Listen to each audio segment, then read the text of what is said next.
ఆస్తి సంపాదించుకోవడం తప్పని లేదు, ఆస్తి యందు నమ్మిక ఉంచుకోరు. ఇది ఉందా, ఈ కోటి రూపాయలు ఉంది కదా, ఈ ఇల్లు ఉంది కదా, ఈ వాకులు ఉంది కదా, ఈ బంగారం ఉంది కదా, దాని మీద నమ్మకం పెట్టుకోకూడదు. ఎస్పీ బాలసుబ్రహ్మణ్యం ఏ వేటి మీద నమ్మకం పెట్టుకున్నాడు? ఏటి మీద పెట్టుకున్నాడు? నాకు 3 కోట్లు ఉన్నాయి, నాకు కరోనా వస్తే ఏముంటది, నేను చెన్నై వెళ్ళిపోతాను, ఇంటర్నేషనల్ డాక్టర్ తీసుకొచ్చేస్తాను. దేన్ని నమ్ముకున్నాడు తెలిసే? ప్రభువుని నమ్ముకున్నాడు అతను. కానీ ఆస్తిని నమ్ముకున్నాడు. అందుకే ఇప్పుడు చూసా వాక్యాలు చెప్పి చూసా సూటబుల్ అవుతాయి. యేసు ప్రభు చెప్పింది అపార్థం చేసుకున్నారు జనాలు. ఆస్తి ఉండడం తప్పు కాదు, ఆస్తి అంటే నమ్మకం తప్పు.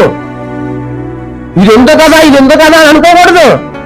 అదేంటంటే ఉంటుంది రేపు ఎగిరిపోద్దంటే, ఈనాడు అప్పులు ఉన్నవాడు రేపు ధనవంతుడు రేపు, ఇది ధనవంతుడు రేపు అప్పులు పాలైపోతాడు. ఈ రోజు నడిచి వెళ్ళిపోయి హిమాలయాలు వెళ్తాడు, హిమాలయాలు నడిచి వెళ్ళిపోతాడు.